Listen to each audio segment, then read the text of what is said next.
everyone. Hello, hello, hello. And it's Thursday, nearly Friday, one step to Friday. How is everyone tonight? I'm just going to share out before I start tonight. I'm going to do it a wee bit differently tonight. How is everyone? Fab. Very well. Yeah. Awesome. Awesome. I'm fine, thank How you. are you? Oh, what? I can see a stick up there with like, holy Yeah. the shit. I said Hey, to myself Noreen, earlier thank on you. that every time I open my mouth, I've got to show my talking stick. You show your talking stick. That's absolutely fine. Yeah, that's it. What are you like? I am just sharing this out, guys. So Sorry, tonight, guys. Sorry, when you go, Ben. I'm suffering from a paranormal hangover, so all week I've still got it, and I'm absolutely shattered. So, hey ho. You're absolutely fine. Tonight we are joined by Karin. How you doing, Karin? I'm very well, thank you. Oh no, come on, you're kidding me on. Apparently we're not being seen. Well, it's coming up on the Things Network. Is it? Please tell me it is, because Well, I can see it. I've got it on mine. I'm so over this with Facebook right now. Look. Because Facebook and StreamYard I do not know what the hell is going on there. But it's murder to make lives, it's murder to be seen. I do not know what the hell is going on there. Right, I can hear my voice, that's plenty. Be seen. That's on Facebook. Yeah. You can see it. That's the main thing. See, as long as people are commenting and can see it, can hear it, I'm absolutely dead good with that. So tonight we're joined by Karin, guys, from the Jamaica Inn. And I just want to give one big shout out. I absolutely love this woman, 96-year-old. Now Karen's laughing because she knows who I'm giving a huge big shout out to. But I'm giving a huge big shout out to. Oh, here he is. Hiya, Tom. What's up? I'm giving a huge big shout out to Karen's mum, Rena. I think she's absolutely brilliant, and at 96-year-old, oh, Karen, I just love your mum. I just think your mum's absolutely brilliant. How for years. I mean, the way she took on Mike Tyson was unbelievable. And FYI, you are live on BB3 as well. So you were talking about I'm being live. I was beginning to have hairy Canadians there. Right, I'll quickly do the comments and then we'll get started. Hey Noreen, hey Nicola, hey Joe. It seems to be alright. Noreen says Facebook is playing up tonight. The only way I could get on is clicking the live icon. The live wasn't shown on the page. Maybe it's took a bit, says Joe. Noreen says it's not shown in mine, but I got the notification. Had to find you on YouTube. Joe says, I can see you. Robert says, no fear, I is here. Hiya. Wait a minute. Belle says sorry, she can't come on as she's had an emergency. That's absolutely Something fine. doesn't make sense. If Noreen wasn't able to get in on the live, how is she commenting on it? That doesn't seem to add up to me. Joe says, okay, it took a minute. I seen it on BB3 TV. Nori says, I could only get live by pressing the live icon. Strange. Hey, Laura. Laura says, hey, everyone. Hello, my granddad still is. Oh, congratulations. Wow. Hey, Terry. So, hey, George, how you doing? So, Karen, do you want to tell everybody who you are and about yourself? Right. Yeah, my name's Karin, and you can tell by my ultra posh accent, I'm from Bristol in England. Sound like Farmer George. I've been looking after the Jamaica Inn in Cornwall, the famous Daphne du Maurier's Smugglers Inn, for 9.5 years as part of the Jamaica Inn paranormal team. So we do public events, we do private hire, I do the research, I'm obsessed by the place, I do talks about it. I'm also luckily enough to be a producer on 2 documentaries. I do a little bit for BBC Radio Bristol, and I'm a paranormal consultant for Visit Somerset and interfere with lots of places. The German, whether you want me or not, is irrelevant. I will say on your documentaries, you should hold your editors in high regard because they're very stressed people. When you're making a documentary, editing is tough. Yes, yeah. I have, and I'm starting another one with Dr. Kate Sherrill about a famous Bristol execution from 1821. So hopefully that will be finished in the new year. So yeah, I love it. Oh wow. Oh wow. So, Karen, tell me about the Jamaica Inn. Oh How God, we could be here for hours and hours. that's all right. Just you talk your heart to your heart's content. Right, I'll do a brief thing. So, as paranormal investigators, you know, when you get a place that soon as you enter, it sort of takes a piece of your heart. So you just love going back. It's you get locations, you know, like that. And the lucky thing about the Jamaica Inn is when you think you've solved all the mystery, another thing happens, another bit of history, and it's never ending. So, for me, I think it was about 16 years ago, I went on a public event there and I saw my first ever ghost. What I didn't know, Oh the wow. little Victorian girl I saw, it has been documented for at least 30 years that I know the same description. The only thing that varies is the colour of the dress under the white oversmock. Yeah. And when we first started, you realise then that you have this great opportunity to gather eyewitness reports, collect it as one big in a data folder on the computer, but also you have a moral responsibility to make sure that you don't invent things. You try and keep as truthful as you can so you protect the history, the integrity, the brand, but also the most important thing to remember is the Jamaica Inn is the famous entity. You're just there as like a caretaker looking after it. And whatever I have will then go to the next generation of people that take on the mantle. It shouldn't be selfish that you keep it to yourself. It should be out for future generations. And you can imagine another 20 years. But if ghosts are real, when I die, I will be haunting that place. So if you stay there when I'm dead, it will be me saying rude words in your ears. Do you know what?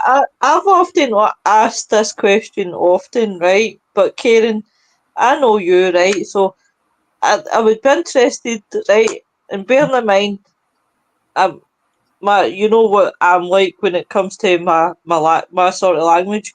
But see if you had a word, right? See when you pass over to the other side, right? So that people knew that it was definitely you that's communicating. What word would you use as your code word so people knew exactly Well, there's a that's fantastic you? Bristolian word, and that is the word twat. Because I think it emphasizes everything. It's something I used to tell my father, and my German mother asked me once why I said it and what it meant, and she still didn't understand it. She said, "Your father's a man." I said, "Yes, and that's what he is." You know, and I think it's a fantastic word. And I also love using bad language in Middle English and Cornish swearing because no one knows what you're saying. Yeah. And I think that's all. I've been calling my husband a Quente, a lovely Quente, for years. If he only knew what it meant. Karen, see when we're backstage, you're going to teach me what the meaning of that word is, and I'm going to start using it like a trooper. Noreen says, I saw a notification, but video wouldn't play. Went to page not showing up on page, so I went back to notification and clicked to that live icon, and it came on. Does that make sense, Tom?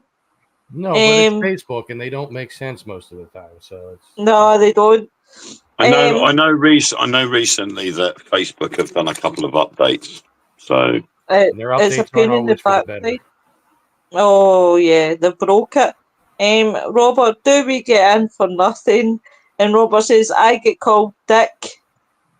Yeah. Not a word we usually hear on here. We hear another version of it. There is my cock. There you go. See? I don't use that. So, Karen, what is the best evidence you've ever gotten in your whole time investigating? When I first started out many years ago, I believed in everything. I miss that big eye wonder where every little creaking sound, or you're using, I think I was using the Sony Night Shot.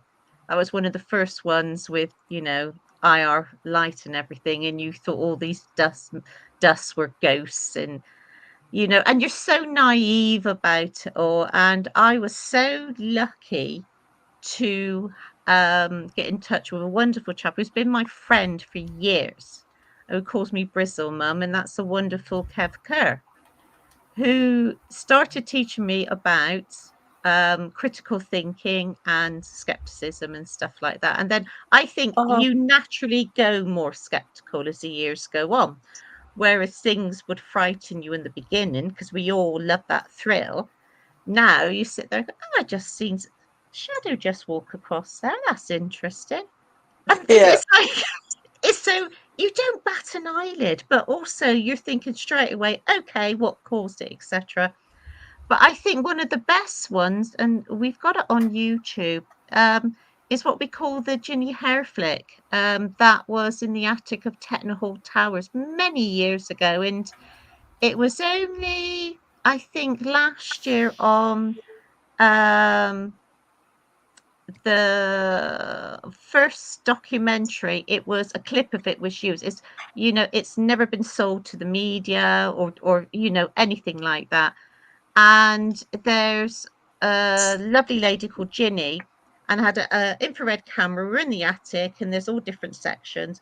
And she said from the time that she sat down, she thought something was playing with her hair. And you see on camera, she looks behind her, and then it's the only way I can describe it. You see her hair go like that, as if someone had put a finger and gone under it.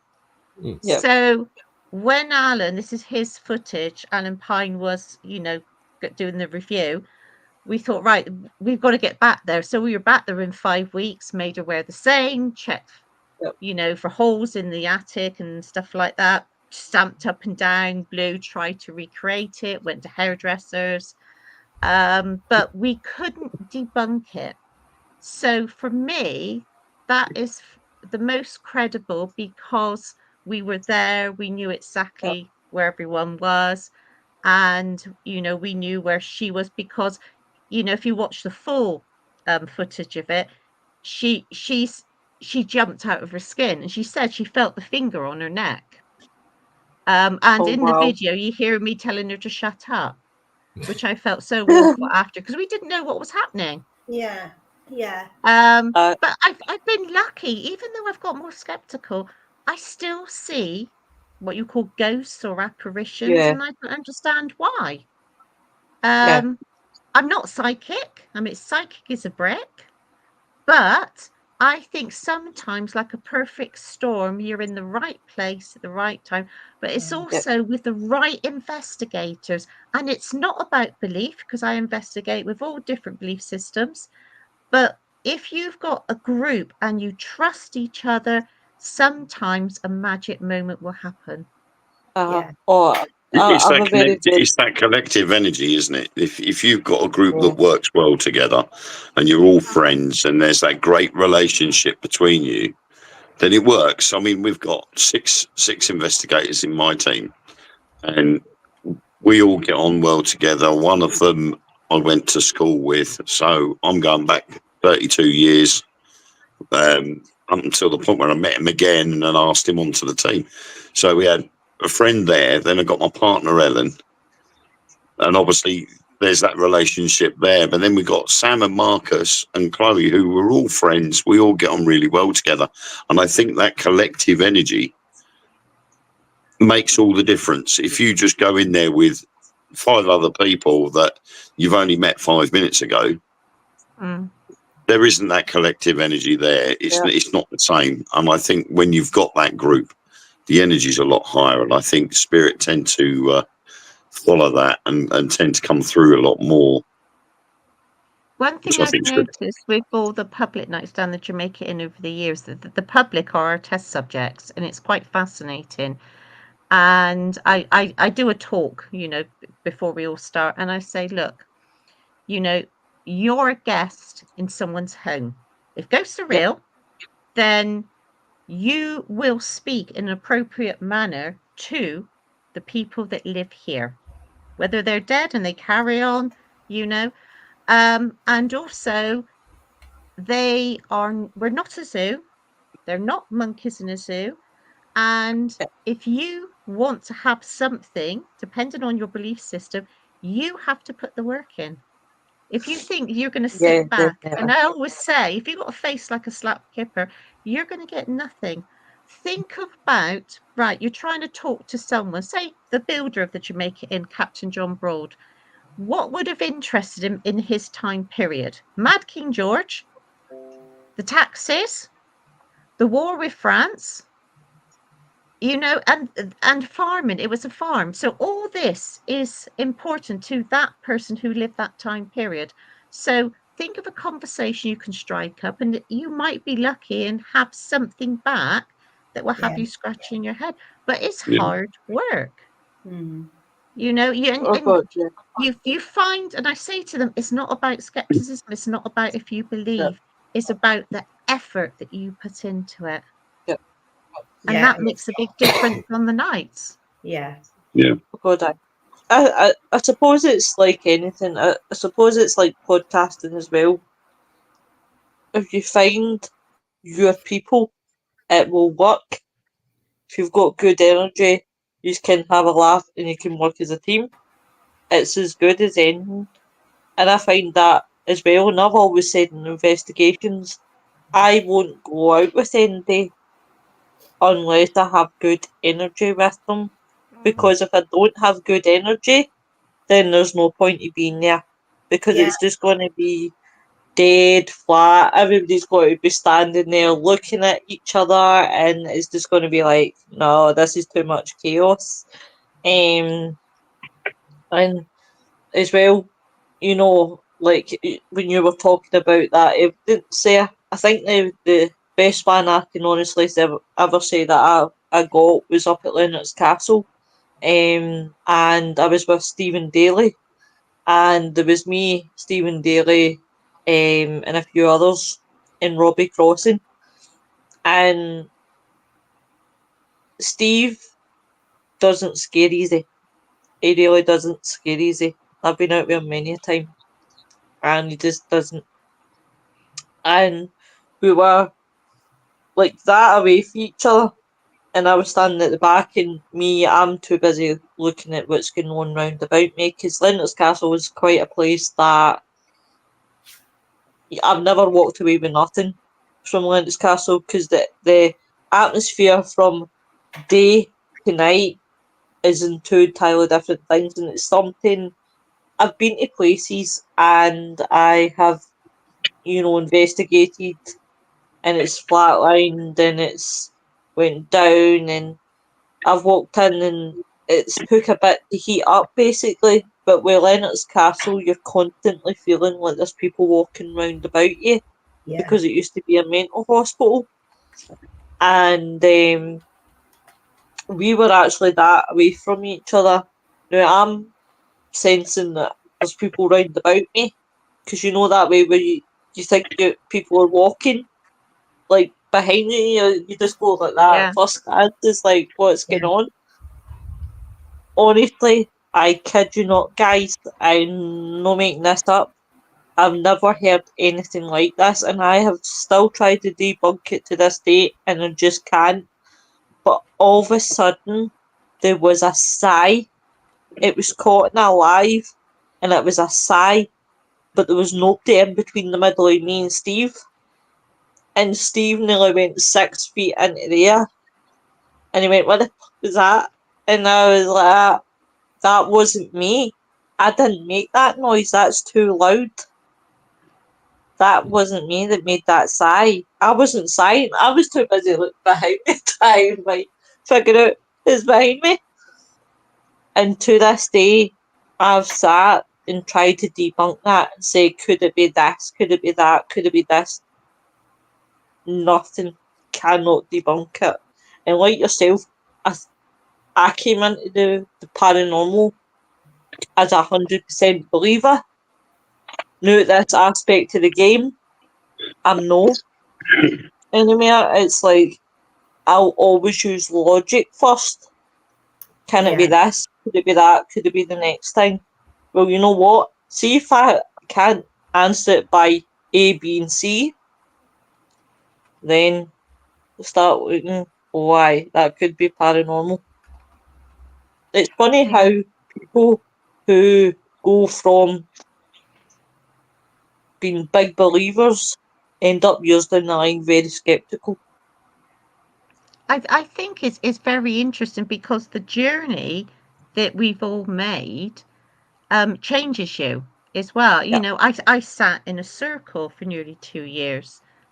A couple of weird things happened. It didn't make me psychic, but I'm doing a meditation course, and I did some last year with wonderful Craig Williams, who's also my boss, and where I'm looking into how now, when you walk into a room, your body is more aware of atmospheric changes, natural atmospheric changes. And I'm interested in going down that route to see where that would lead and to do experiments with meditation while investigating. So we're planning a weekend away that Craig's going to run next year and see how that goes. We'll find somewhere to stay for a whole weekend, just a few of us. But I love the experiments. I love the Singapore, the dressing up, you know, looking at the language. I remember one place, there's a fantastic place outside Bodmin called St. Benet's Abbey, and it was founded by the Order of St. John. And there's supposed to be a nun that haunts it. And Rick, the owner, is an absolute darling. And a few of us stayed, and he just lets us have the run of the place. And there was a lovely chap called James. He speaks fluent French because it was a French order. So we're in the dining room. He's talking French. Obviously, it's modern French. And when he finished, we all heard a woman go, ha! And we burst out laughing. It was like, oh, that French, that's not French. You know, especially said by an Englishman. And I just thought, ghosts, why can't ghosts have sense of humour? Why have they got to be frightening and scary? You know, and I've encountered things over the years. I've had a voice in my ear say a swear word at me, and I laugh my head off because that's the ghost I want to be, if it's real. Yeah. I think that's a lot of it. That's how ghosts have been portrayed, isn't it? When you look at the media, you know, whether it's been books, radio, TV, movies, ghosts have always been portrayed as this scary thing that scares people. And then you get the likes of Casper the Friendly Ghost, but it gets overruled by all the scary ghosts. So everybody instinctively goes, oh, yeah, the ghosts are going to be really scary. And it gets sort of imprinted in your mind, doesn't it? Yeah. I am so lucky. Underneath my desk, I have the skull that was in the museum of the Jamaica Inn for donkey's years. And when it was renovated, I said, are you going to put it back in, And they said, well, we don't really know. And I said, I would be honoured. I've never had anything, a memento from the Jamaica Inn. I would be so honoured if I could have that for the next caretaker, and I would look after it for life. And I've got it. Oh, And can we see it? Nice. And amazing. there will be a time where I hope to go to Oxford University and have all the tests done to find out who it is. But Not me. but it's an honour. Do I believe it's haunted? No, I don't. Not at all. But it's a piece of history of the Jamaica Inn. Wow. In the museum wow. for years. Oh, wow. So it's beautiful. Absolutely beautiful. Oh, wow. So that's we need great to find keep. out who it is, how old, where they're from. Trust you, Tom.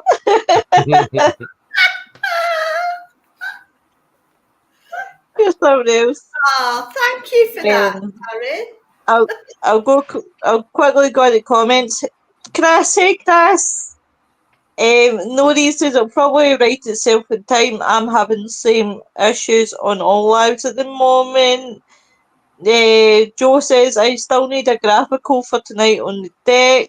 He got it. Nodis says you are right, Lo, the right team. You could chat about anything, have a laugh, and support each other. You just have to look at us, and we are the shining bright of happiness and teamwork. Yeah. Hi, Sarah Louise, long time no see. Welcome to the show. Hope you're well, love.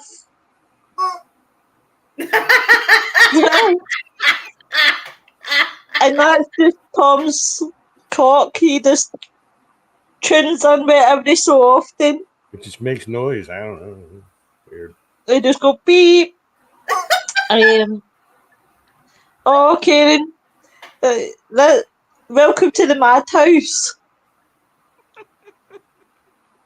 Well, I agree with what you said. You were saying about you were in a circle for a couple of years. Well, I've been in one for 10 years.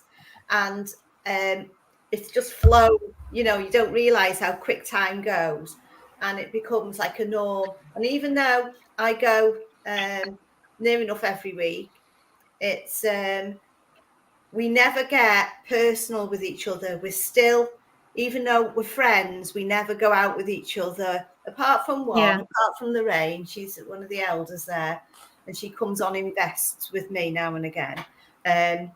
But it's amazing, it's sort of like where I was very open to everything anyway, but it's advanced. It seems to advance. It's sort of like you do learn the atmospherics. You pick up on things straight away. It doesn't matter where you are. You walk in the room.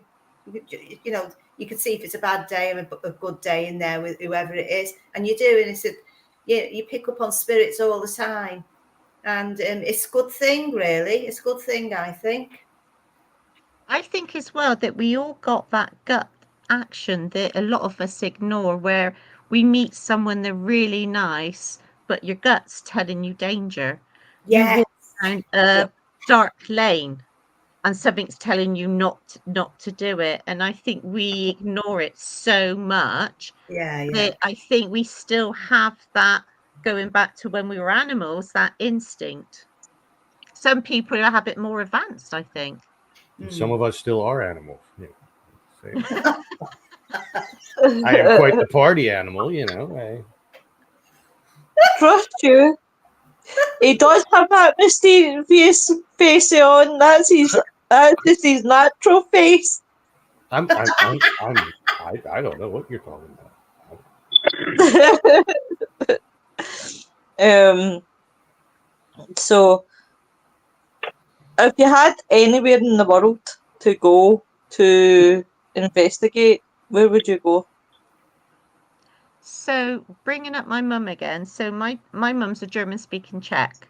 So, there was a place called the Sudetenland that if you go back to when there was the Austrian Habsburg Empire, that stopped after the First World War. And in 1936, Hitler invaded. There were 4 million Germans been living there. My family's farm had been in the family 200 years. So when the Russians came in, they had to hide because the Russians were raping all the women. My grandmother was going to offer herself. Lucky enough, they managed to hide until order came in. But the Czechs then came in, took all the possessions of my family. They had 20 minutes to leave with just a bag of items. So at 17, my mum spent 5 years in a forced labour camp, digging up railway lines, going to a hospital in the next big town where it was a Russian hospital, war hospital, picking up needles and everything. And I can't pronounce the name of it, but I would love one day to walk through this castle and walk through the same rooms that my mum as a teenager did, picking up blood and blood-soaked bandages and things like that, just to experience it and investigate it. You know what you've made? Whether it will happen, I've gone all cold. but that is history. But what a personal history as well. It's the same as Passchendaele. You know, my English grandfather was trying to kill my great grandfather on the German side in the First World War. But just to walk up that hill that the Royal Berkshires that he was in, he was severely wounded, and to relive this, which is world history, but it, again, is a personal family one, just to stand there, breathe it in, and think there's still bodies that they've never recovered under your feet. That to me is hallowed ground. Yes, not totally. not the famous locations, it's the personal ones for me. Yeah. Yeah. No. Do you guys get any questions for Karin? Oh yeah, I was well for everybody. Actually, since you're all in the paranormal field, and I am not. One thing I never understood. So there are some people that will go to cemeteries to do things. Yep. Now, I'm thinking logically, right? I'm dead. I'm buried in the cemetery. Am I going to hang out there? Hell no. I'm going to be somewhere else. I'm going to be in a different part of the world. I'm going to be in my garden over at that park. I'm going to be like all over the place. But the last place I'd want to be is there. Have you got? I mean, what do you guys think? Like, I mean, are there people that just get stuck there that like, or do they know that people are visiting and they come hang out, or like, I mean, what would you think? You know what? I've got a cemetery. It's a stone throw. It's across the road there. Right. I've got lots of family there, and they call it the dead end of Conisky. It's where I live. It's the dead end of Conisky. And it's the bodies. The bodies are there. They're not going to get out. They're there. I have seen quite a lot there when I was growing up because I lived across the road down that street. We used to play hide and seek in there. You know, it sounds awful, but that's when we were teenagers. That's what we done. But I've never actually been over there to do an investigation. Yeah, I mean, sometimes I'll see people go over there with like spirit boxes and stuff like that on videos online. There's one guy in particular on TikTok that keeps popping up on my For You stuff, which I don't understand because it's not like I went and searched them out, but the algorithm of TikTok decided to start showing them to me. And then when they did, I see them every day now when I go in. And I mean, it's interesting, the things he gets on there, but I think there's a thing called ethics. And what I've noticed over the years, unfortunately, the standard has dropped. So there was, I'm not going to mention the name of this team, but they claim they have Myra Hindley's ashes. And and then you see teams going into modern cemeteries doing the live, and it's showing graves that are like 20, 30 years old, if that, or even younger.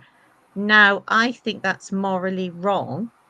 Myself, I don't go into graveyards, churches, all that, because I don't have permission. And You know, same as trespass with abandoned places. You know, perhaps it's something that, you know, when you're younger, we were a bit stupid. We did stuff, we didn't think of consequences. But I think that when you get older, perfect example, there's a church in Cornwall, and the church is open 24/7. And the warden was a woman in her late 70s. A team went in on the Thursday, told another team who went on the Saturday, lit it up in red light, did a live and everything. On the Sunday, I was speaking to the warden, and she was crying on the phone because, as far as she was concerned, her place of worship, you know, she's entitled to her beliefs and everything, had been completely, what's the word? I can't think of the right word. It Say it was as you like see it, Kieran. been robbed. It was like it felt had been robbed. And, you know, Violated. now she said, I have to go in and lock it every night and unlock it every morning.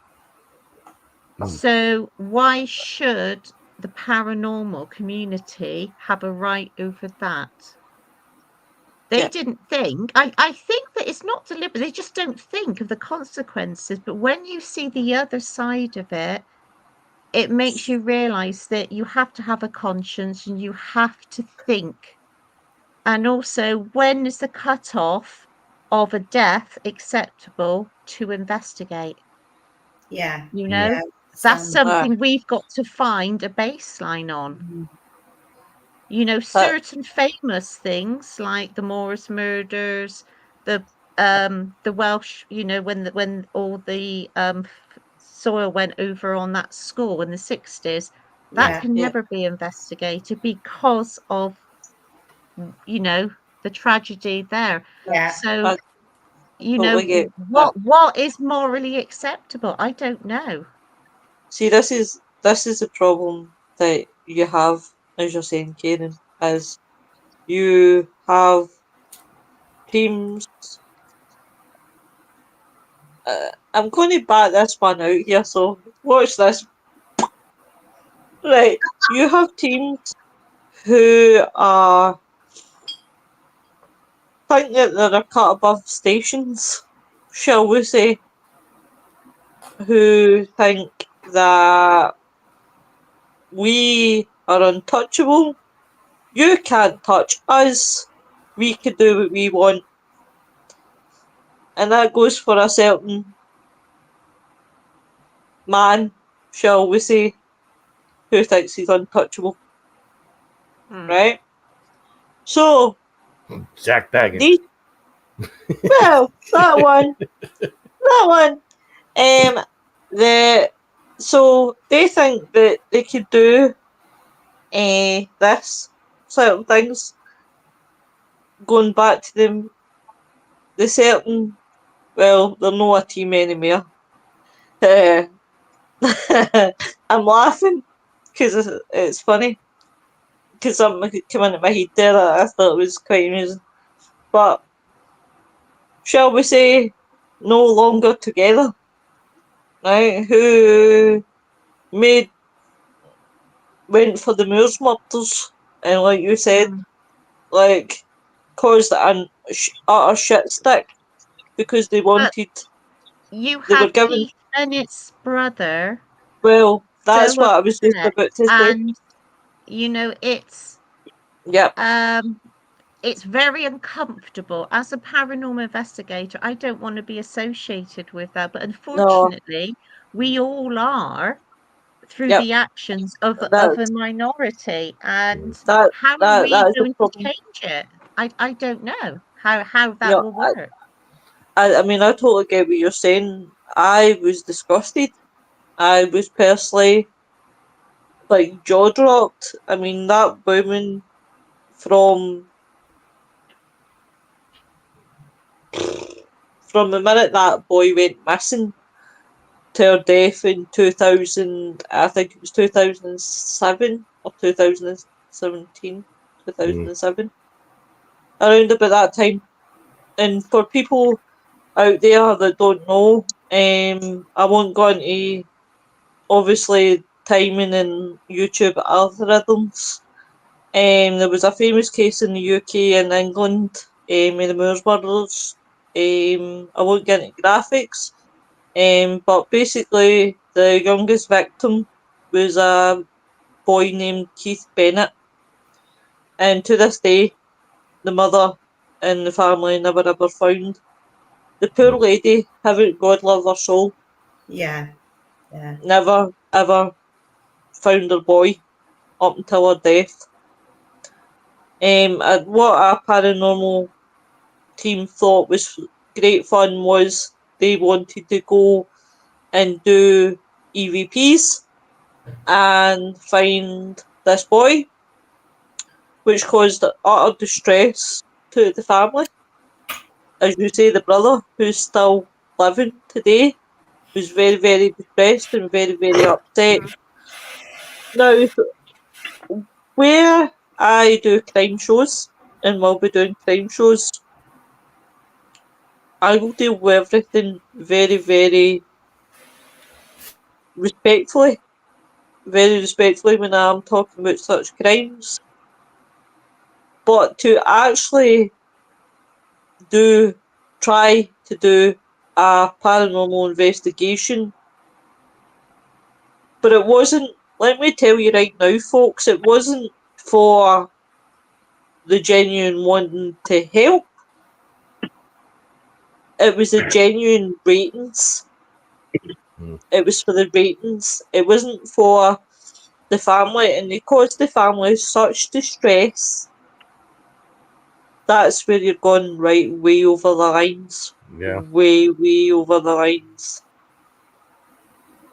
And that poor family, I can't imagine how they must have felt. It's very similar to the guy that does all those posts where he claims to have communicated with people that have just recently passed away, like Michael Jackson or the Queen. Don't get me started on Stephen fucking Huff. I used to watch him so much when he first started coming out because I thought it was a cool concept. But after a while, I was like, this is hokey. Do not get me started on that guy because I will be here all night ranting and raving. But the thing is, it's things like that I deem that as disrespectful. But it's the same as going into a cemetery. You know, people say to me, "Why don't you go to Highgate Cemetery? It's haunted." And I'm like, I remember I've always been brought up when the bodies are taken to a cemetery, they're going there to be laid to rest. Yeah. Which means they don't want to be bothered by some wally with a K2 meter going, is there anybody there right in front of your gravestone?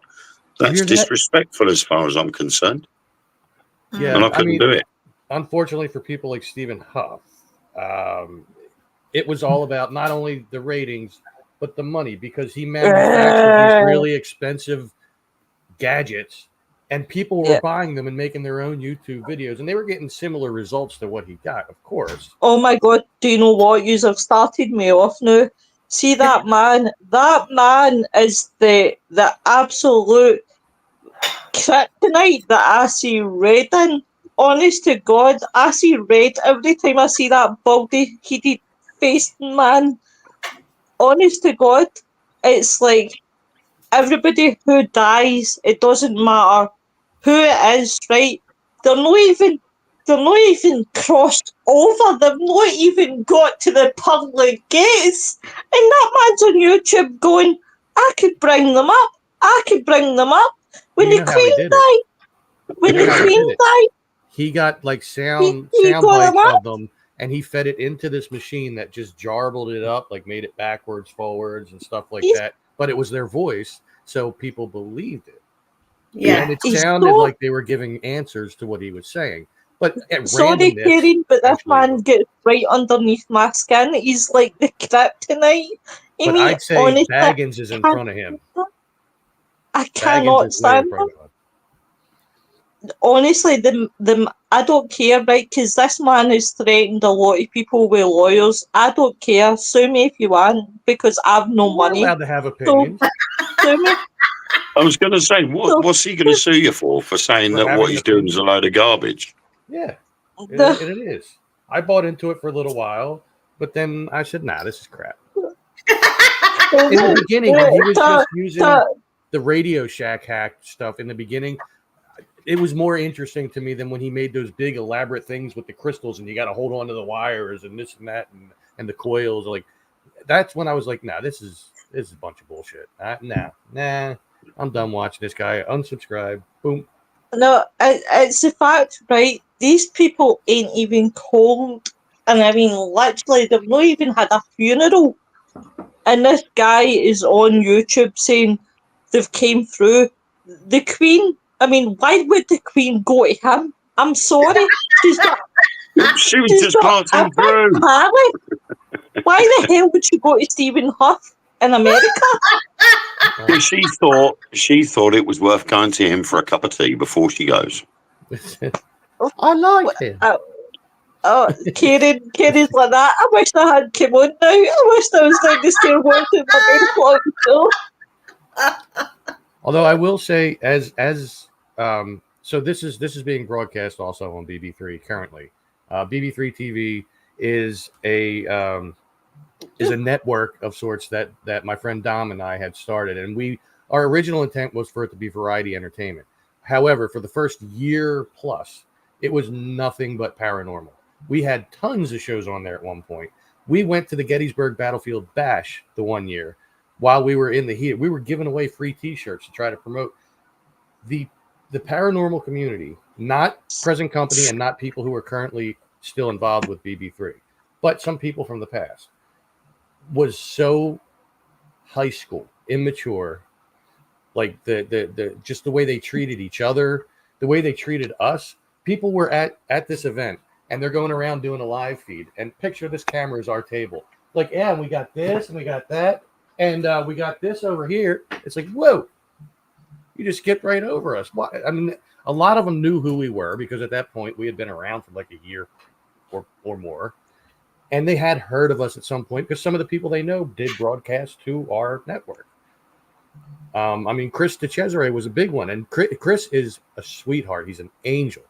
He's the ghost boy of Genesee, if you've ever heard of him before.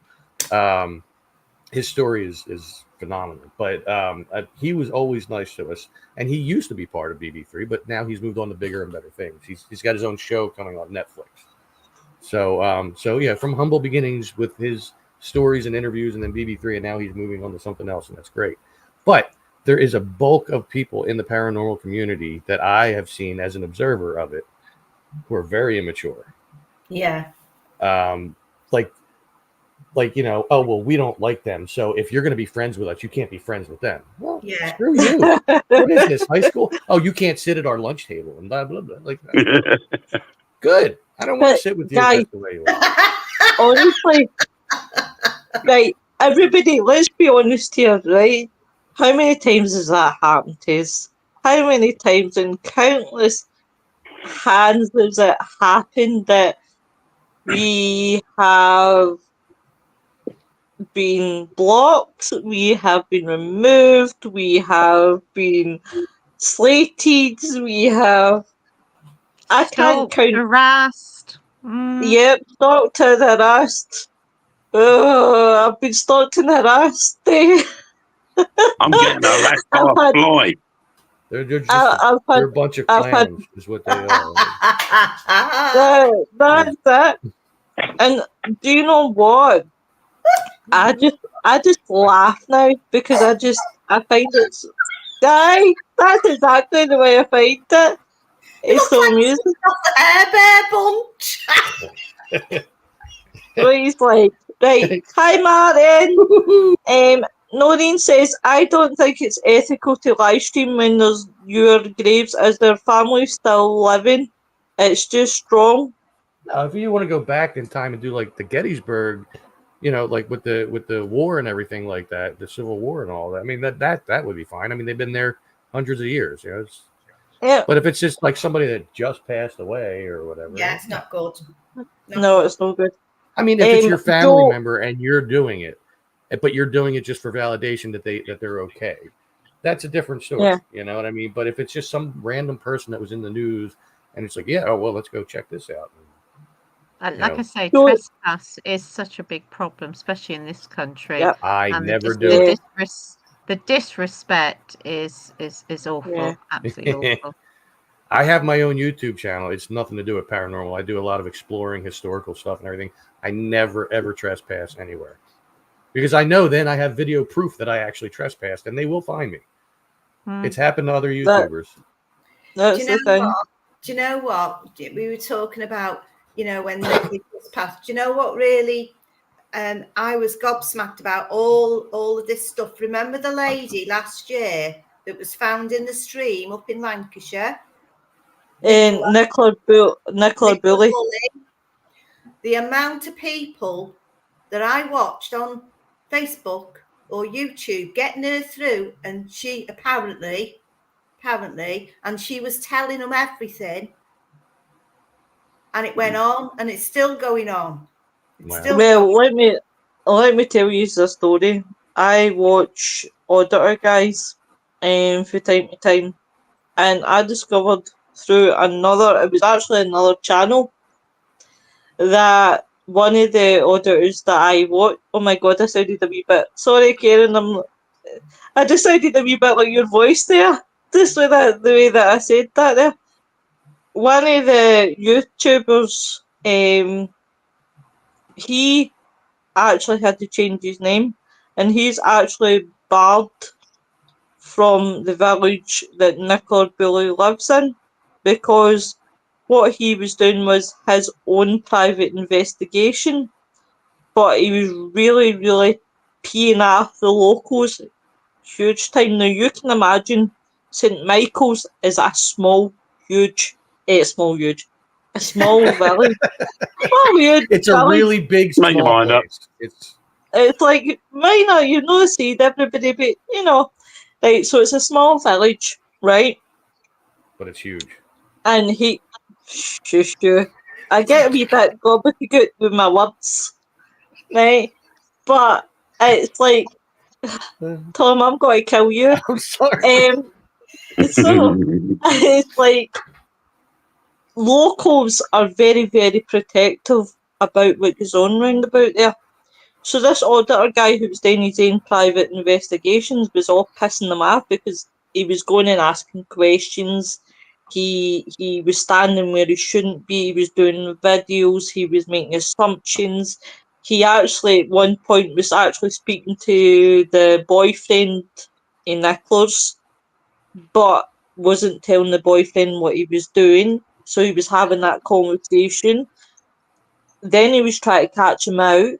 Then he went to, I think it was some party, the other place, and he was looking about, and you could see the locals getting angrier and angrier and angrier.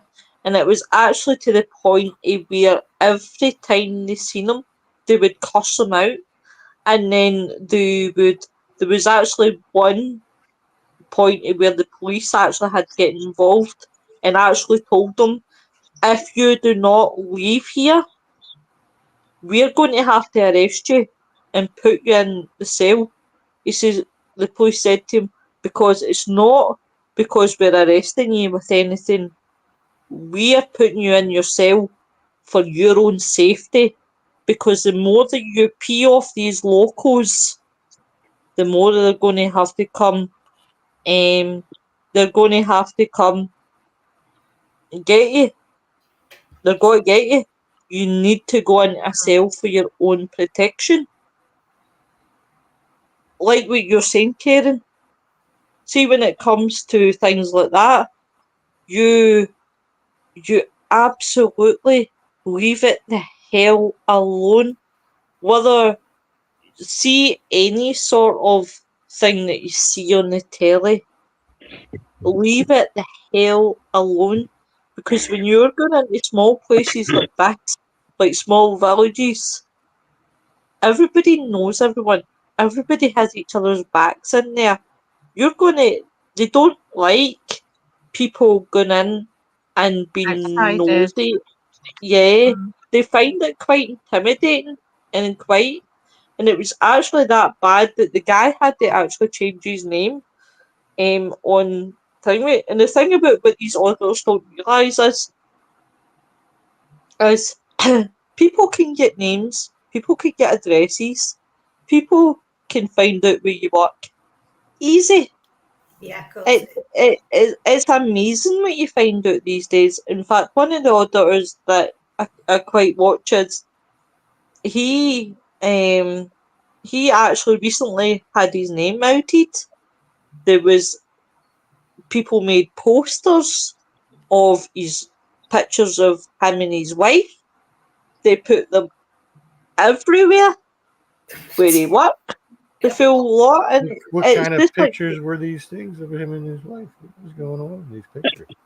it wasn't anything dodgy, so don't you start your nonsense. Just the way you said it, man, I was like, "Whoa, what is It's like one of those what's ones. going on over You there, start your man?" nonsense. Every time he kills me, he puts me off. So yeah, basically like that, Karen. So Karen, my lovely. Hi, Nick. Hi. He's sliding in there. Nick, this is Karen. Karen, this is Nick. Hello. And Tom. And That's Lynn. Pickle Yeah, Nick. Pickle Tom, you're with Pickle us. Nick. Pickle Nick. I can't even remember the question I was going to ask. My head is so brain dead right now. We have that effect, Yep. you know. Yep. Okay. So Do you know what he's got? Oh, look at that. Do you know what? I've got you a special present today. It's a Halloween present. Tom, look. I was gonna say, is that a pumpkin lantern? Yeah. Pumpkin lantern. There we go. I'm not even going to. It'll come back to me. Joe says you've got a started pickle, Tom. Laughing Yeah, with my my ass off. question. With my I have question, seen and that then about the behaviour a few. immaturity and Nick has heard all of this before with the whole Yep. immature scene of the paranormal communities and stuff like that, and they're not all like that. I'm not saying just to clear that up for anybody watching. I'm not knocking paranormal communities at all, but there are some that really should just go away. Yeah. Tom, all I'm just gonna say is you're just saying. Yes, but Anthony says, yeah, I was there when that happened. Well, in some places there's a ghost around every corner. Noreen says that was shocking. He's an arsehole. Anything for the likes who disgust me. Hey, Nikki. Hi, Cal. Cal says, been arranging in my laser room, getting ready for live videos. Awesome. Oh, there's my thingy. So, Karen, what's your next investigation? Have you got any lined up for the rest of the year? Oh God, yeah. So next weekend I am hosting with the lovely Gemma from the Jamaica Inn Paranormal team. We're hosting a small live investigation at the 800-year-old Pengana Manor in Cornwall. It's such a beautiful building, a mixture of longhouse, Tudor, Georgian. It's only small, but it's oh, pardon me.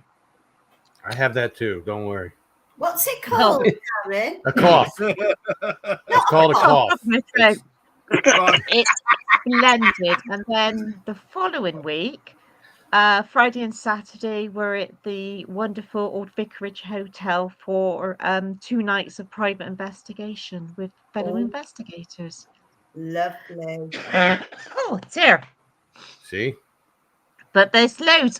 We actually as well, when we filmed that pilot series, Somerset Supernatural, we are going back, a few of us, to the privately owned Walton Castle in Clevedon to see if we can get what happened there, if we can get it again, do some experiments. But it is an amazing place. It's owned by a wonderful, eccentric lady called Margarita.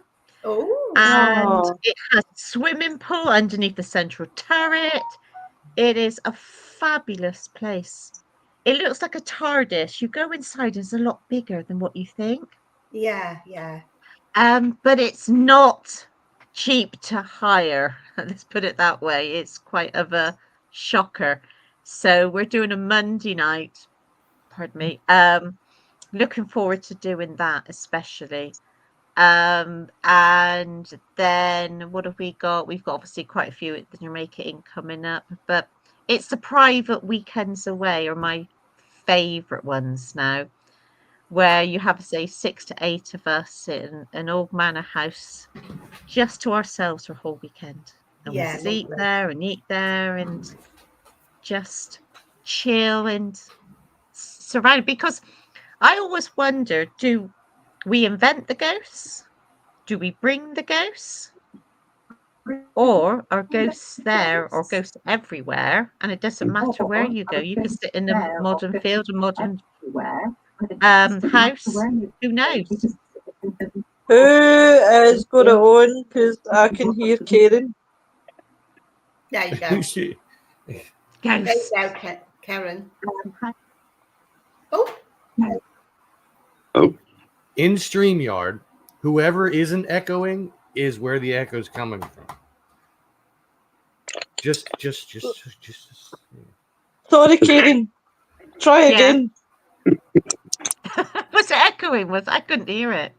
Oh, we heard No, your I voice. could hear. I could hear your voice right over the top, and I'm like, I thought I was going crazy for a second. All right, it finally happened. Tom snapped. I mean, most people that go out on paranormal investigations usually go by the hearsay and by the history of whether something's been there. I mean, I'm over on Mersey Island in Essex on Saturday night filming, and we were first attracted there earlier on in the year because of the story of the Roman centurion that's seen crossing over the Strood. Nice. But that story has been around since the last known sighting, and that was in the early 1900s. Hasn't been seen since. But the story has lasted generations. Yeah. And when we go over there on Saturday, we're actually looking at other places. There's a story of 2 Vikings that killed a nun. They attacked a nunnery and they beheaded one of the nuns. And where her head fell, a spring came up out of the ground.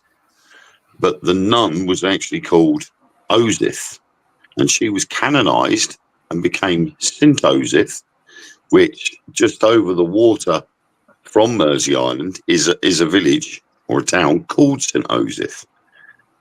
Now, oddly enough, in St. Osith, there is an abbey, whatever, something similar to that. But also the cage is there in St. Osith. So, you know, I've gone by the history of what happened there, and apparently these 2 Vikings ended up going for her sister as well. Only they both died. They both fought each other because they were arguing over who was going to have the woman, and they ended up killing each other. And apparently, the swords of them fight, the clashing of swords, is heard on a full moon. Amazing. So I have a question. Is nunnery an actual term, or was that just like a pet name? Because listen, I was raised Catholic, and I never heard it called nunnery. I think, isn't it? Yeah, it's a convent, basically. Okay, yeah, that's what I've heard. Nunnery makes it sound like a factory, like they produce them. Like, well, they did, didn't they? When you said nunnery, that's what I go to saw. a Catholic all-girls school, and they'll end up being nuns, sure enough. That's right. Well, you know why they called them nuns? Because that's what they got. I hope you've had a good time, Karin, and you're not scared to come back. Sorry, I didn't mean to interrupt with humor, but it was just sitting on my brain from the time you said nunnery. In my mind, I just saw an assembly line, a little thing. I've got a funny story. I I had to mute my computer for a minute, not just the mic, but also the sound, because I had to send a really important voicemail. But as soon as I finished the voicemail, that's when I could hear this whole thing about nunnery. I'm saying nothing. Sorry, Karen, you've got a funny story, love. What are you saying? So my mum's a Catholic. She believes once you're dead, you're dead. That's it. And when she came to this country, she moved to an area that had the quintessential Irish Catholic priest. And I think my brother was about 3 years old. So the priest came to her to the house, and he said to my mum, he said, why haven't you had another child? And she's only 5'2", and she said, who are you to tell me how many children to have? So I said to her, I said, after she told me this story, I said, is that why you stopped going to church? She said, no, the priest was pissed and hit your father's car.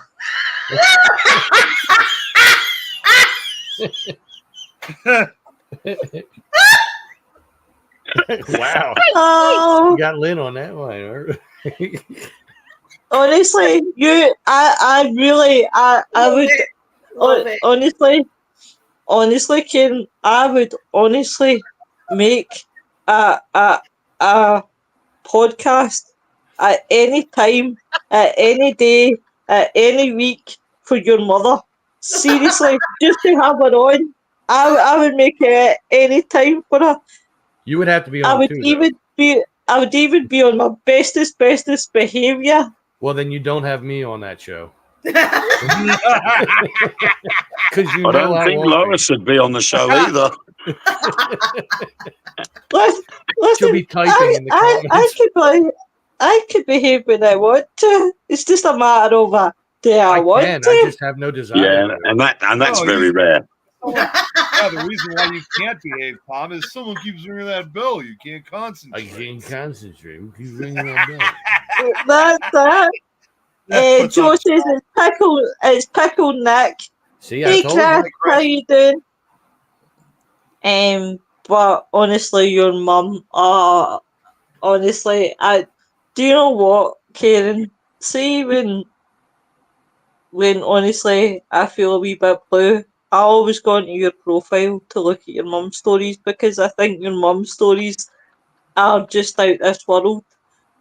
And for anybody who doesn't know what the reference I'm speaking about is Karen's. In fact, Karen, tell everybody about your mum.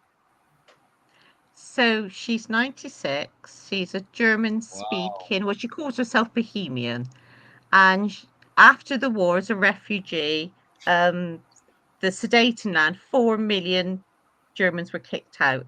So she was in North Germany, and she fell in love with a handsome English military policeman, my dad.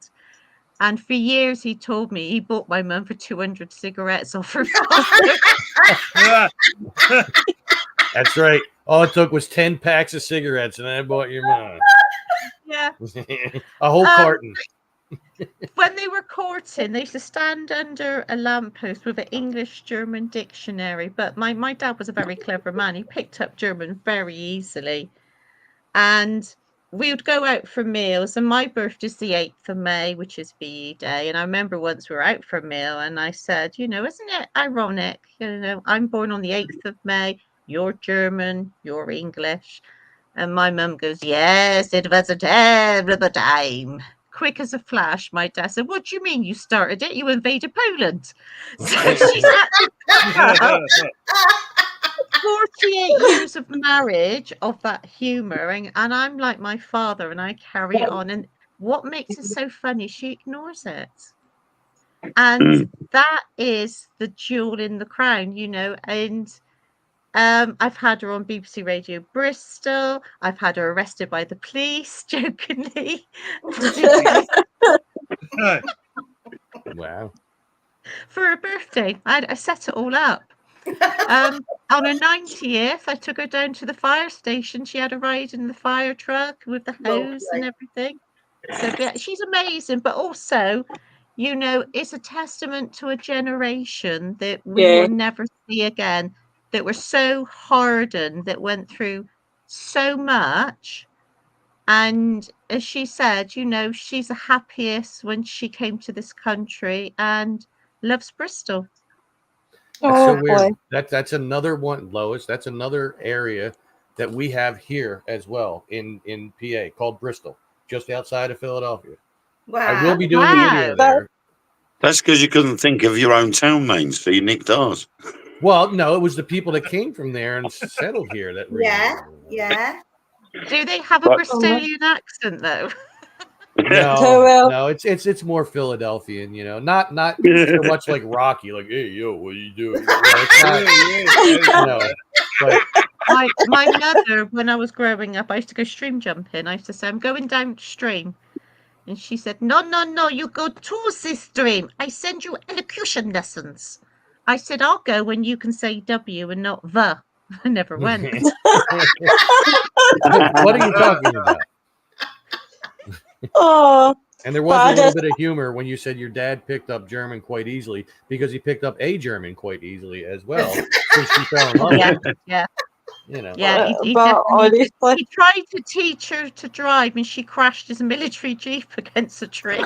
Wow, I bet he got in a lot of shit for that. He got in a lot of trouble over that. Oh, before we go, guys, I'm just going to quickly talk about something that was talked about to Lynn. In 2026, I am off to Ireland on a tour. So I'm doing.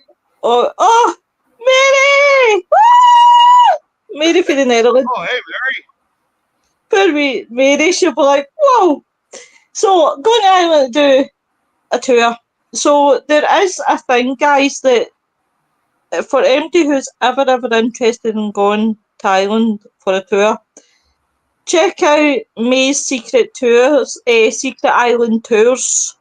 Now, in 2026, Adrian Scott for Royal Wolf Whisperers and David is doing are going to be ambassadors on the tour. So I said that Tom. What? I said Tom. That's all I said. Lois, you're so easily distracted. It's because you can see the red thing coming up the screen, and it just drops my eyes. So I'll start this again. For anybody who's interested in doing a tour, blocking out Tom, putting my hand up so I can't see Tom. There is it's called May's Secret Island Tours. Now, guys, it's definitely worth checking out. So Adrian and David are going to be ambassadors from October the 26th to November the 4th, 26. It's well worth checking out, guys. If you're interested and you want to go around and see a few things in Ireland, certain places, it's definitely worth checking out. What I will do is, guys, I will put the link in the description. And for anybody who's interested, please go and check it out, definitely. Now I'm going to take my hand away because then I'll not get distracted. Are you doing Southern Ireland or Northern Ireland as well? I think she does all sorts, May. Lois won't be going into the main part of Ireland because the EU won't let her.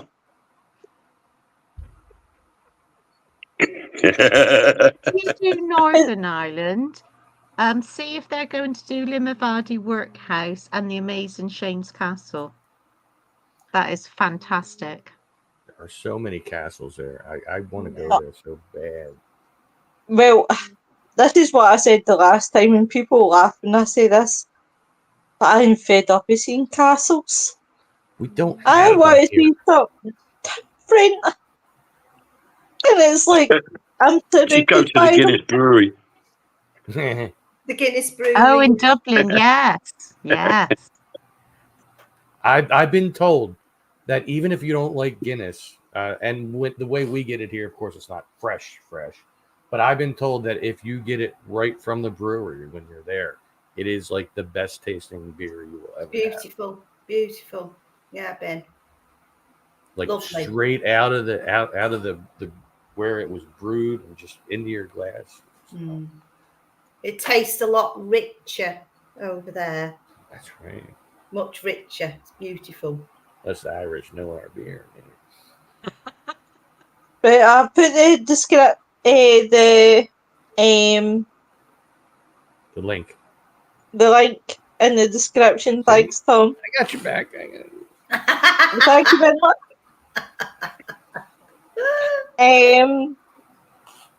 So guys who are interested, and also that will take you to all the different tours. It doesn't necessarily need to be that one. You'll have other tours. You have other tours that will be there. Definitely check it out, guys. It is worth it. Well worth it. I went to see Molly Malone. That's all I wanted to do. Go and see Molly Malone. And I did. Silent. Who knows who Molly Malone is? I don't know. I don't know, but we had a club in Colchester called Molly Malone's. I was going to say, I know the Irish song Molly Malone. Molly Malone, they've got a big statue of her in Dublin. Yeah, they do. Is that the one where they rub the boobs and it's like really shiny on the boobs? I don't know. It is not. There's a statue somewhere there where like the boobs of the statue are super shiny. I'll find a picture out for next time and show you. Yeah. I would sing it to you, but you'll all take the mickey, so I'm not going. I know the song. Please sing. I want you to go, go, go, go. Wait. You know who should sing it is Tom, because Tom had tried singing karaoke one time, and boy, was that a right, listen, Tom? Drunk Goffet times are drunk Goffet times. They have nothing to do here. Please sing. Okay, I can't sing. I'm out of tune. You ready? So ready. In Dublin's fair city, where girls are so pretty, I first set my eyes on sweet Molly Malone, where she wheeled her wheelbarrow through streets broad and narrow, crying cockles and mussels, alive, alive, oh. Alive, alive, oh, alive, alive, oh, crying cockles and mussels, alive, alive, oh. I actually thought there was going to be some bad language. I'm an idiot.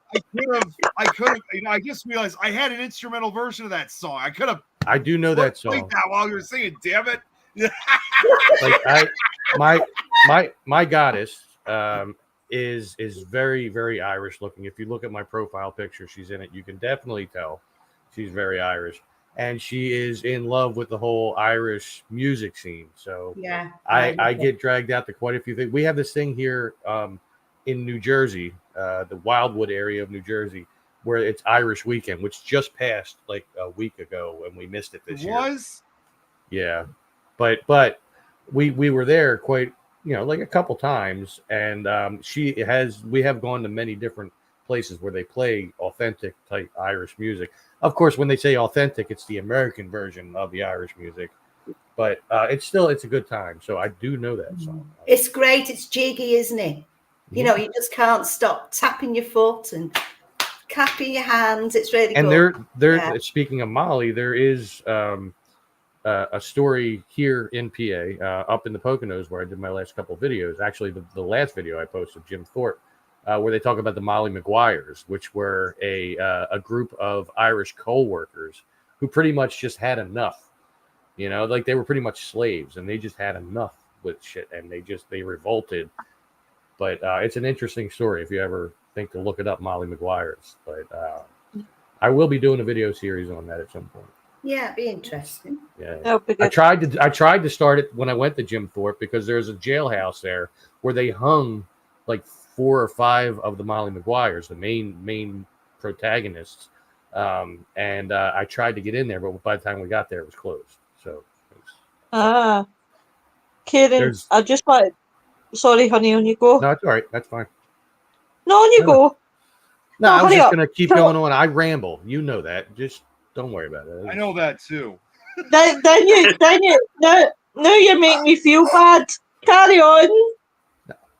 I was just going to say, in the jailhouse, there's a story, and I don't know how true it is if they just keep redoing it. But one of the Molly Maguires, before he was hung, he rubbed his hands in the dirt and he put it on the wall. He said, "This handprint is here to symbolize my innocence," and the handprint is still there to this day. No matter how many times they try to get it off, they've redone the surface of the wall and stuff like that, and still, I think they keep putting it back just for tourism and stuff like that. But it's just like that asylum. That was just like that asylum I was just talking about a couple weeks ago with that stain. When I told you guys about that. Yeah. What one? No, go on.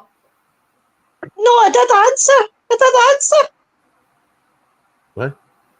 What? What? No one has a clue. Right, do you know what, Nick? Stuff the full lawyers. Tell the story. Who? No, when I told you guys about the Athens lunatic asylum. Yeah, no, but for people that have not heard that. Yeah. Well, you'll have to give me a minute because now I'm gonna have to get the pictures again because the pictures I used to help me out with. So you see what you talk did about now? something while I'm getting this ready. You see what you did now? Are you happy? No, it's time for a slideshow. I'm always happy. It's not a slideshow I'm doing. I'm just taking some pictures. Oh, really? Yeah, man. I mean, that's what you got. I took some pictures for Playboy one time. I was showing to you. Got so quiet. We're all waiting. Do you know what? I'm just going to carry on. So then, yeah, guys, keep going. I got this. So tomorrow, guys, we are going to be talking my next favourite subject of cryptids. We will be talking cryptids. Yay! On Sunday, ladies and gents, at 6 a.m. UK time, I will be starting a solo crime show. Yeah. Dark Archives with Willow. This show will be nitty gritty. It will be very graphical. Strong viewers' discretion will be very much advised. We will be talking about Richard Chase.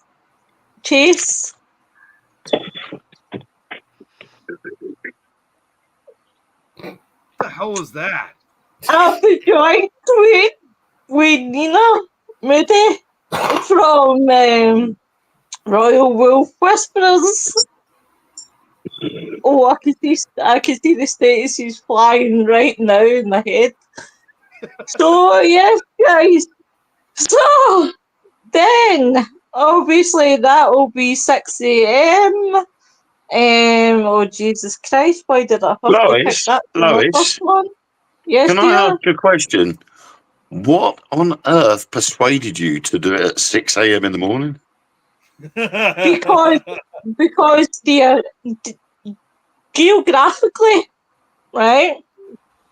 Because obviously YouTube and its algorithms, right? You've got to watch what you're kind of saying.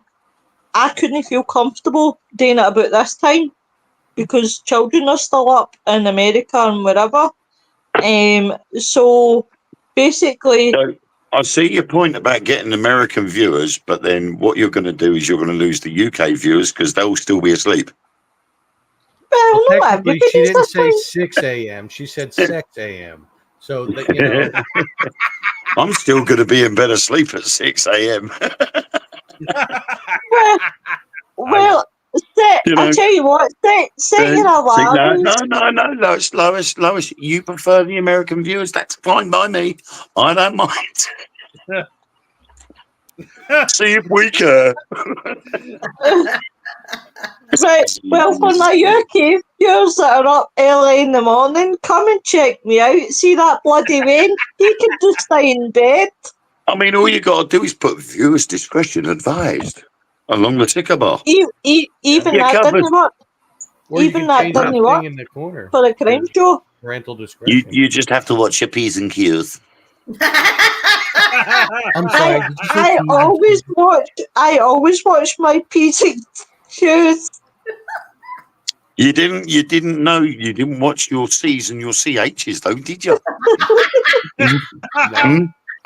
Talking about Mr. Chase. In my defence, in fact, I There have is no one. defence.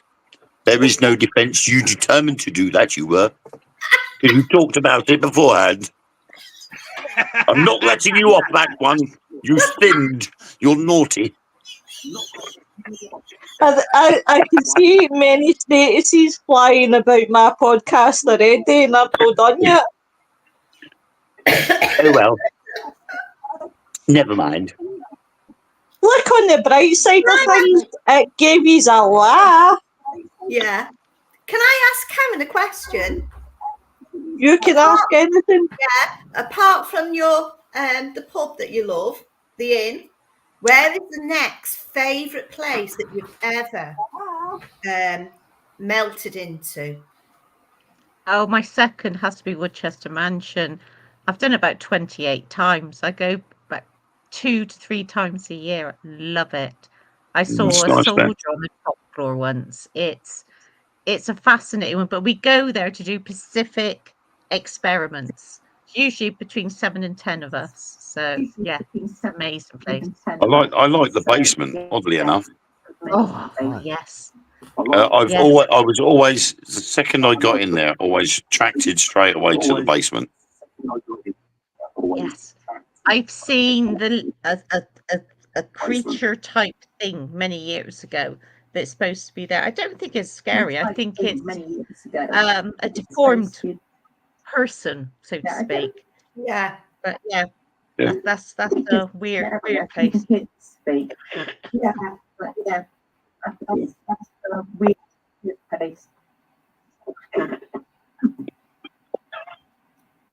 Do we have So, Did you all hear that? It was almost like Karen was still talking, but her mouth wasn't moving. Yeah. Nick is done. He's got his getting his there he is, he's getting his thing. There you go. Yeah, I don't know what was going on. My connection was acting really weird. Seems to be happening everywhere tonight, doesn't it? Yeah, it seems to be. Oh. Yeah, so that's a really interesting place, that Karen. How old is that place? It's not that old. It was built on top of a Georgian manor house called Spring Park.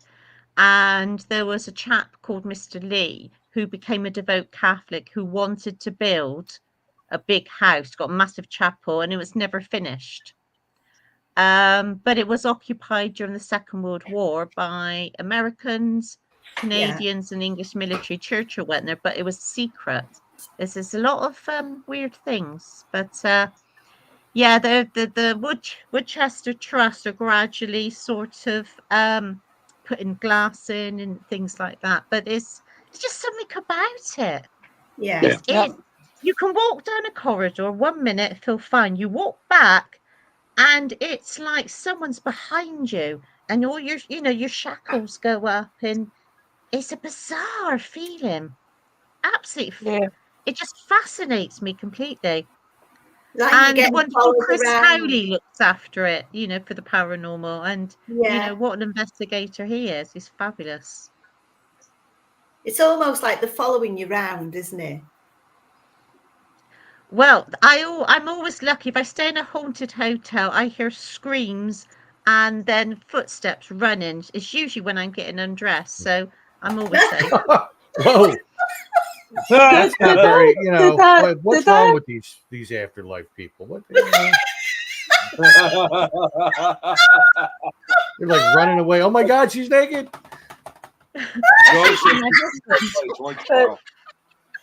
Joe's got to join because it's corrupted.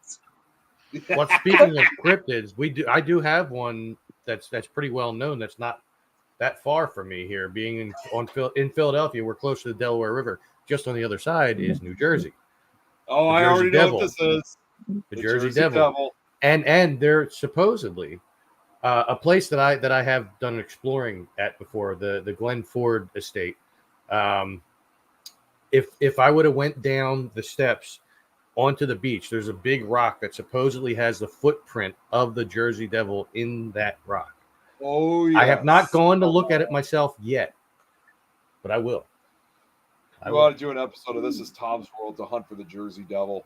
That's right. But I don't want to go into Jersey to do it because I hate drivers in Jersey. They suck. They suck so bad. No, wait, Tom. Let's just be honest. It's just a Jersey thing. Yeah, I hate Jersey. I mean, there's some places in Jersey I like, but I just don't like dealing with the drivers in Jersey because they don't know how to drive. I'm sorry. If anybody from Jersey's watching, I'm sorry.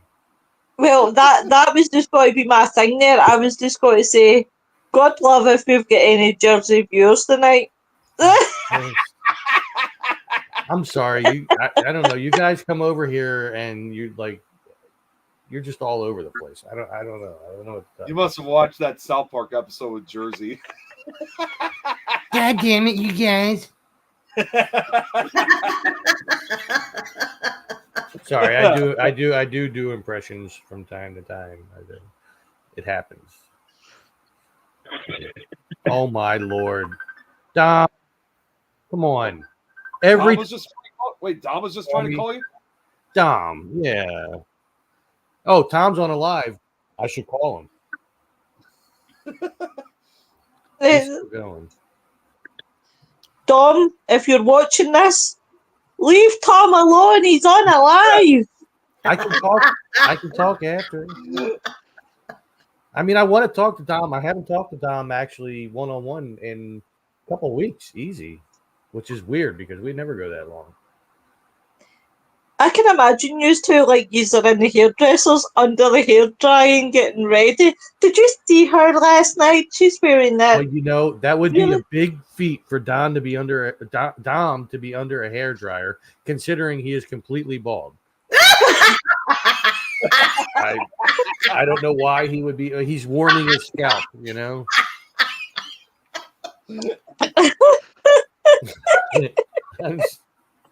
I mean, I'm not. I mean, I got my full head of hair. I'm pushing 50. I have my full head of hair. I have no grays. I'm good, man. When I say pushing 50, I don't mean I'm like 45.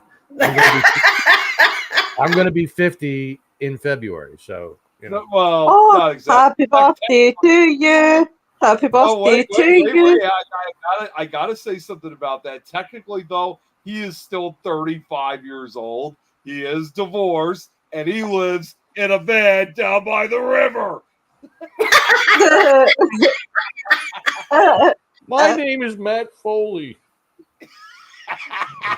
Oh, you paid a pest.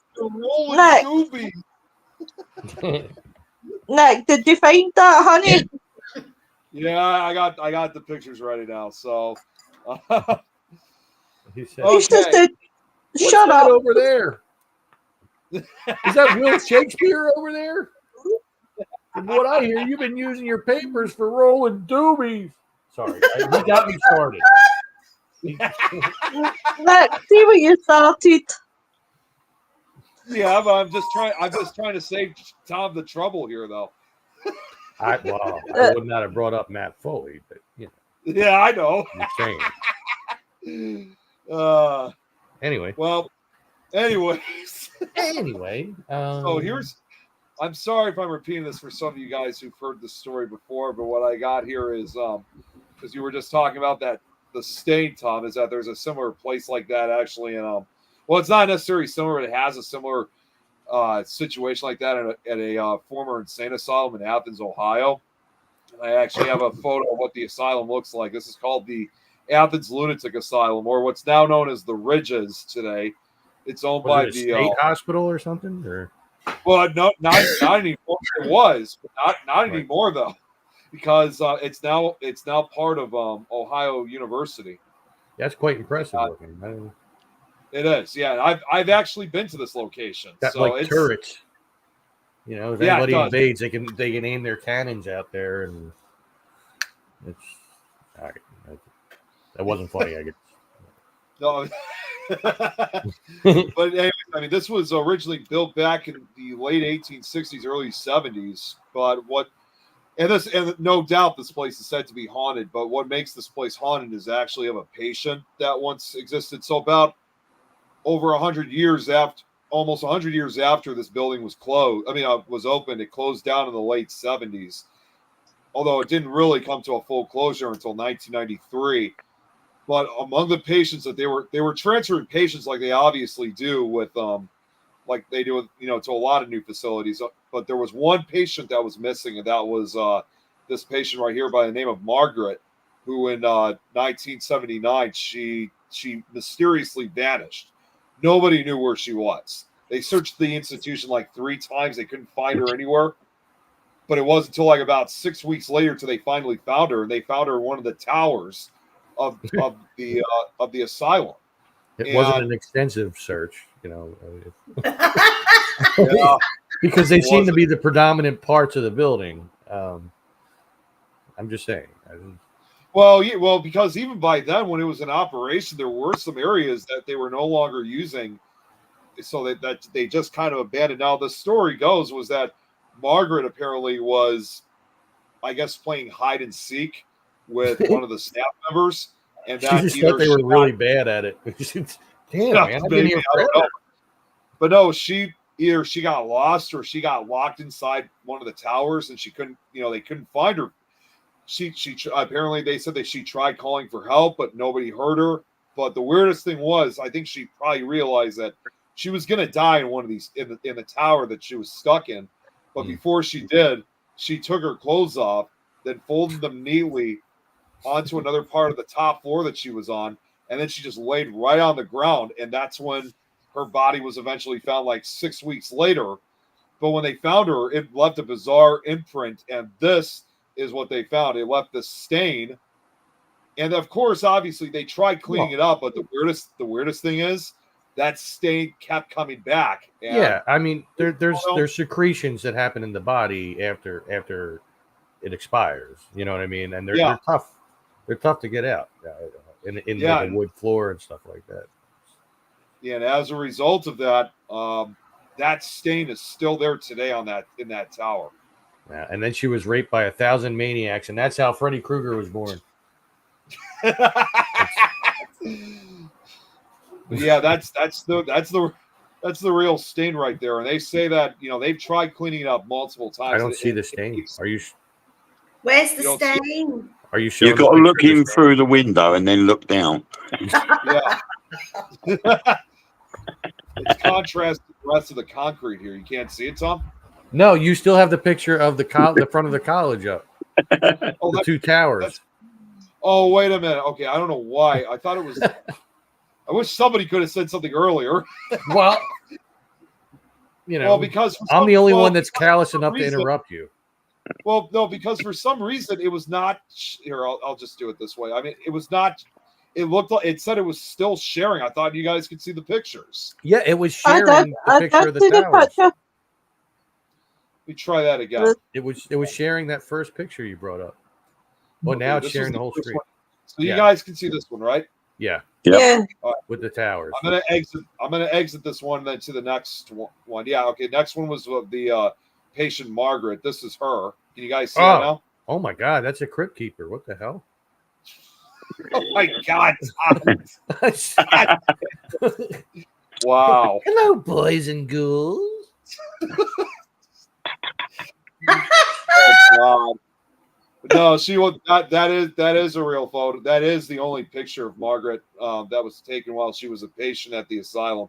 So yeah, that's That's what. And now I can show that stain of what I was talking about. This is that stain that's now. Can you guys see this? Oh yeah.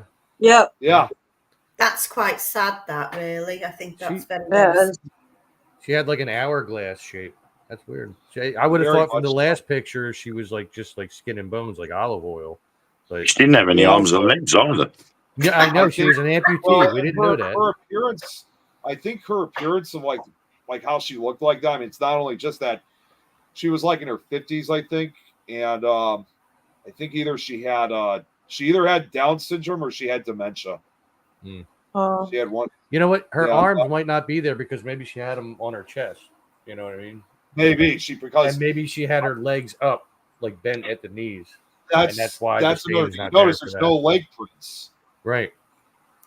But yeah, they've cleaned this up several times, and that stain keeps coming back. And if that's not enough, in addition, Margaret's ghost is said to be. It has been seen throughout the asylum, along with some of the other former patients that when it used to, throughout the building. So it's a relatively haunted building. This was, now to be clear, this was not taken by me, even though I have been to the building. But unfortunately, when we got to go to the Ridges, as it's now called, it only got to take us up to the first. It only got to take us up to the first and second floor. You didn't get up to where this was. No, we weren't able to. For some reason, the elevator would not let us go up to the top. The stairs. So we couldn't go up the tower. Just walk the stairs, man. They got stairs in there, I'm sure. We couldn't find the stairs. And actually, no, I take that back. No, we found the stairs, but the door to the top floor was locked. That was Mary telling you, I don't want you up there. Yeah. Listen, I don't want you to check out my stain because I know you're going to touch it and stuff, and I don't feel right with that. Well, the one thing for sure I knew was that we weren't going to be able to go up to the top floor and see it. But I will tell you this, though. There's actually a tragic story involving that stain itself, because shortly after, when Margaret passed away just a few years later in 1981, there was a student who visited that part of the building, and she touched the stain itself, and she claimed that the dead woman's spirit followed her back to her dorm room. During that night, she was asleep, and then for some reason, something compelled her to wake up, and she saw a face floating level with her head. It was obviously a woman's face, which that frightened the hell out of her. Yeah. But then, strangely, no one ever heard from her for about 2 or 3 days, and that's when they checked into the student to see, what was going on. Why wasn't she attending classes? Why she wasn't out in general? And they tragically found that she had committed suicide in that room. I mean, especially if it was that face. I mean, no joking, no joking about this, but like her features were so sunken that if you were to just see that face floating, that would be scary as hell. You know what I mean? Like, you have regardless whether it's paranormal or not, it freaked anybody out to have an intruder just basically staring down and right at your face, while you're asleep. It would, yeah. Because I got tired of living in a van down by the river. Now I'm moving in with you. And the other thing too is that, and I know they use this a lot, in a lot of horror films nowadays, but I think it's probably one of the best examples, almost like that. We always feel like as if somebody's watching us, like while we're asleep. Like you wake up and you kind of get that feeling, and that's kind of what that reflects on. Almost saying, okay, there was a woman standing like Larry above her, and she's not going to do anything. She's just watching her, staring at her. And that's kind of what makes it frightening. But yeah, I think it just got so bad for the student that she killed herself. It was in Wilson Hall, which ironically is the most haunted campus in Ohio University. Yeah, Ohio's a weird place, man. Let me tell you. It really is. I must admit. Karin, quickly before we go, would you like to tell people where they'll find you? Facebook, Karin Beasant, Jamaica Inn investigation page. I also got a South Bristol Paranormal, but that's more of a hobbyist team. And usually you hear me before you see me for some strange reason. I have a loud voice. And I could hear her all the way to Scotland, so I could tell you that honestly. But Karin, I want to thank you very much for coming in, guys. I want to thank you guys. Thank you. But oh my God, little bit. if I could just make a quick shout out. I don't know if you already did this, Lois, earlier on the show. I also would like to just give a quick shout out for all of those who are currently. I would also like to give a quick shout out for all those who are currently in Florida that are currently in the path of Hurricane Helene, which is right now a Category 3 hurricane with winds up to 125 miles per hour, and it's expected to reach Florida and southern Georgia in less than 24 hours. So I definitely want to, give our thoughts, prayers, and support. Hopefully everyone has managed to evacuate. If not, I hope you have found high ground, because this storm is said to be historic. It's going to be having historic proportions. I mean, wow. Find shelter. It's going to sound crazy, but they're actually saying about this hurricane. Dom's in Florida. Yeah, I was going to say, you may want to reach out to Dom, speaking of which. Yeah, well, since he called me, I'm going to call him back. I mean, of course. But. Yeah, check with Dom on that, because he's among one of those. But they're also saying weird Florida. It's not always correct, but they're even saying this hurricane might bring a 20-foot storm surge from the Gulf. So thank God I live in Pennsylvania. That's all I got to say. Well, and they're also saying too that even though it's a Category 3, there's an outside chance it might reach Category 4 status. So, please, for everybody out in Florida and southern Georgia, please be safe out there and be careful. Stay safe, stay healthy, and take care. Yep. That's the end of every one of my videos, so I had to put that. Yeah, I know that line. I'm a bit confused, but no, that's fine. Everybody, stay safe, and stay healthy. Definitely, and take care. And see, that's why I say it at the end of my videos. I genuinely mean it. I know it's not just a tag. I mean, I'm sorry, I'm getting distracted with the comments just now. In the chat. Do the comments. All right. Let me explain. So, Little Bit. I was going to say, who is Little Bit? Little Bit has been around. Because I'm sitting here on the verge of blocking. No, she's all right. She's all right. She's been around. She was part of. We have a friend who's a haunt actor, Chaos Unright. Sorry, I thought you were a fake profile because we get it all the time, constant. And Little Bit was part of that family at one point, and I think she still is. I guess she still is. But she has always been there as a fan throughout BB3 TV, especially. That's what she calls me. That's my nickname. And the other. So Stud Muffin Sugar Lip. Oh, that's what you're getting called now, sweet So now, Sexy Juicy Pants is Dom. She has a nickname for everybody. Hey. But she is a very cool person. See, because we get so many fake profiles and you get so much cheek and so much abuse, it's hard to be able to tell. At least I was here to explain it to you, and Well, thank you very much. She's a genuine watcher. She's been loyal, very much. Thank you very much, Stud Muffin Sugar Lip. You realise that I am going to rip you a new arse with that? That's the name she came up with for me. But she came up with Sexy Juicy Pants first, and then I was like, wait, what's my name? And then she came up with Stud Muffin Sugar Lips. So. But her thing was mostly for Dom, because she knew at the time I was taken and Dom was single. So she had a thing for Dom. And she might still have a thing for Dom. I don't know. Just so you know, he is single again, by the way, a little bit. I know. I'm just saying. Yes, you're just saying. So if you ever see him online again, I kind of feel a setup there somehow, but definitely, guys, check us out tomorrow night where we will be talking about cryptids. Definitely check out Karin. But yeah, guys, I hope you all have a good night and stay safe.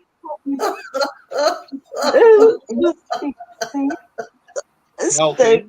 Stay safe, healthy, and everybody, my thoughts in Florida, and everybody, I'm done with this live tonight. Bye, everyone. Bye. Bye.